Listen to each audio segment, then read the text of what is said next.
RS Praveen Kumar ఉన్నారు, మాట్లాడదాం. లగిచర్ల ఘటనకు సంబంధించి బాధితులతో ఎస్సీ ఎస్టీ కమిషన్ చైర్మన్ని కలిశారు, వివరించే ప్రయత్నం చేశారు. మీరు ఒకవైపు పార్టీ నుంచి బాధితులకు అండగా నిలబడతా ఉన్నారు. వీళ్ళ ఎస్సీ ఎస్టీ కమిషన్ న్యాయంగా జరుగుతుందని అనుకుంటున్నారా? ఫార్మా ఇండస్ట్రీ వెనక్కిపోతుందని ఆలోచన ఉందా? న్యాయం జరుగుతుందని ఆశతోనే వచ్చినామండి. తప్పకుండా న్యాయం చేస్తామనే హామీ వాళ్ళు ఇచ్చిండ్రు. మరి ముఖ్యంగా ఇలా మహిళలు మా మీద అత్యాచారం జరిగిందని చాలా ఓపెన్గా చెప్తా ఉన్నారు. సో దాని మీద పూర్తి స్థాయి విచారణ జరగాలి. ఒకవేళ నిజంగా అది జరుగుంటే పోలీసు వాళ్ళ మీద కూడా అట్రాసిటీ కేసు పెట్టాలి, ఎందుకంటే చాలా తీవ్రమైన నేరం. సో అదేవిధంగా మరి ఆ గ్రామంలో భయాందోళన పరిస్థితి ఉంది. చాలామంది కూడా పొలాల్లో, తర్వాత పంట పొలాల్లో, అడవుల్లో తలదాచుకొని బతుకుతూ ఉన్నారు. వాళ్ళ భర్తలేమో జైల్లో ఉన్నారు. మరి ఈ పరిస్థితుల్లో వాళ్ళకి ఎలాంటి న్యాయం జరగదు, పిల్లలందరూ కూడా నాశనమయ్యే పరిస్థితి ఉంది. కాబట్టే మేము ఈరోజు దాని నుంచి రిలీఫ్ కావాలని చెప్పేసి ఈ ఎస్సీ ఎస్టీ కమిషన్ దగ్గర రావడం జరిగింది. మీరు కాకి డ్రెస్ నుంచి కదర్కు వచ్చినటువంటి వ్యక్తి, జరుగుతున్నటువంటి పరిణామాలు, పోలీసులు దాదాపు 300 మంది ఊర్లో తిరిగినటువంటి సిచ్యువేషన్ ఉందని గ్రామస్తులు చెప్తా ఉన్నారు.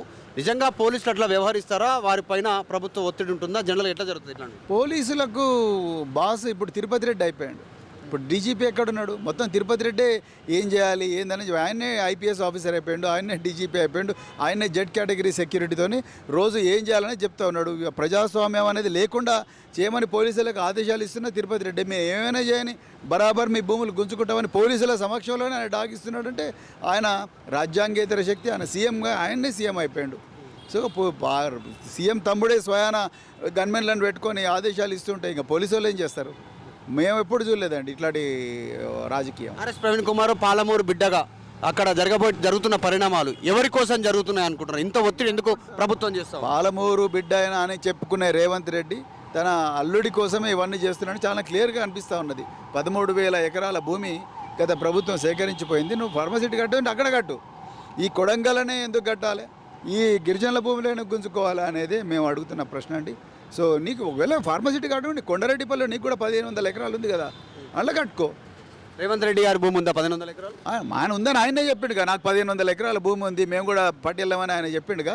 మీ పట్టెళ్ళు అయితే మరి మీ భూమిలో పెట్టు కదా, ఇక్కడ ఎందుకు పెడుతున్నావు? గిరిజనుల భూమిలో మీ భూమిలో కట్టుకో, ఎవరొద్దు అన్నారు?